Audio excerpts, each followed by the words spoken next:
નમસ્કાર, આપ જોઈ રહ્યા છો ગુજરાત 18 લાઈવ. હવે છે અગત્યના સમાચાર.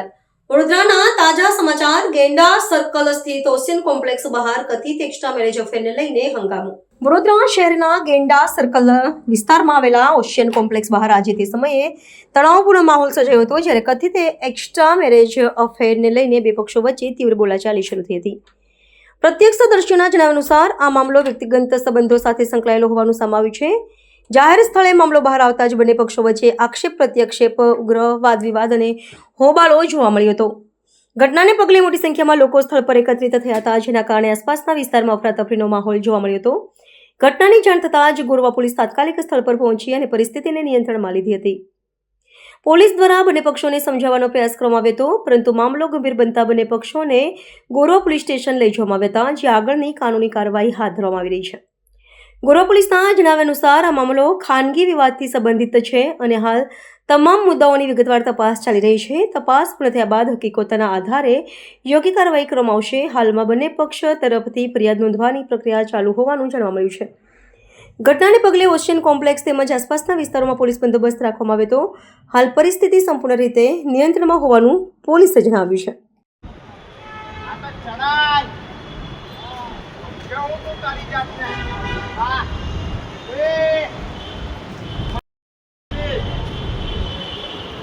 ફોટા પાડે કેવો કોને પાડે એને કર્યું છે ધંધા કરવા લોકોના રૂપિયા પડાવવા છે મારી નીકળે છે પાછો કે ચડાઈ ક્યાંથી રોકતી આમ ગાડી તમन्ना भी शॉर्ट आउट हो जाएगा. ये पैसे की बात नहीं है, आप ही कर ले. गाल से निकालूंगी तेरे बाप से नहीं चलेगा. मत सकता तो कर दे.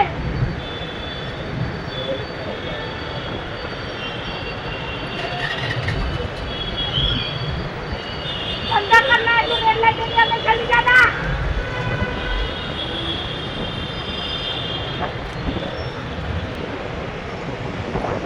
मेरी कई खबर છે કોઈના છોકરા જોડે રહેવા જતી રહી અને ઉપર ચડાયો છે કરાટે. કોઈના છોકરા જોડે રિલેશન છે, કોઈ નહીં છોડે. એ કોણ છે અંદર બે જણા જે આપણા ફેમિલી જઈને ઓફિસમાં ત્યાં બધાના લેતી ફરે છે. અને આ ભાઈ જે છે એ કોણ? એને બચાવવા આવ્યો છે. અહીંયા કીધું તો મેં સીધી રીતે જઈએ, મને કે છે પોલીસ સ્ટેશન ચાલ. મેં કીધું ચાલ. ઉપર જતી રહી, કોઈને ફોન કર્યો અને એને બોલાયો ગાડી લઈને. અંદર બેસી ગઈ. શું અહીંયા સમજી રાખ્યા છે અમને? આ આપણો તમારો હસબન્ડ છે કે કોણ છે? મારો હસબન્ડ નહીં, મારો હસબન્ડ તો એ રહ્યો. અચ્છા. આ તો એના બધા પાડેલા હોય ને આવા ખટ્ટા ખટ્ટા.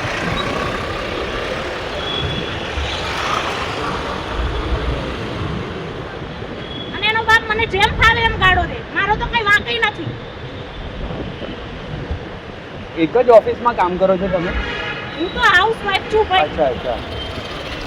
કોઈને જઈને કહે છે કે હાઉસવાઈફ છે, એના ઘરે ખબર પડશે ને તો કે એ શું કરશે? સુસાઈડ કરશે.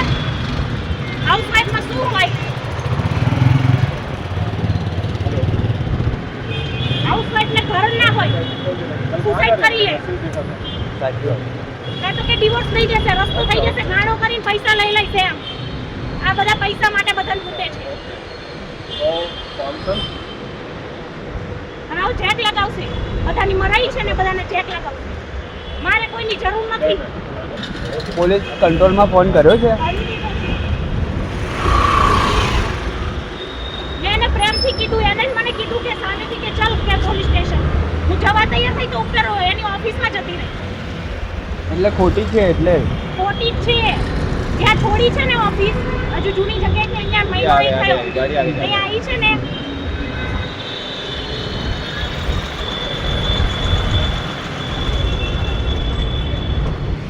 नहीं सर, हम तो यहाँ खड़े हुए थे. हाँ, पर आपने देखा ना कब से चल रहा था यहाँ पे? खड़े हुए थे सर. हाँ, तो हुआ क्या था यहाँ पे खड़े खड़े? आपने देखा होगा ना, आप वॉचमैन हो तो आपको पता होना चाहिए ना यहाँ पे आपके प्रेमाइसिस में क्या हो रहा है. सर यहाँ हम खड़े हुए थे खाली, बस बाद में गाड़ी हटाने गए थे सर, तो कुछ करा नहीं. पर आपने कुछ देखा नहीं? नहीं, वो खाली मुक्के मार रहा था. वो तो गाड़ी से वो निकल रहे नहीं थे, बस ये बात. और कुछ बोल रहे होंगे ना, मुक्के मारते मारते कुछ तो बोल रहे होंगे ना, कुछ तो आइडिया आया बाहर होगा. निकल ऐसा बोल रहे थे सर. पीछे गाड़ियाँ थी, हम बोल रहे वर सर की गाड़ियाँ जा रही.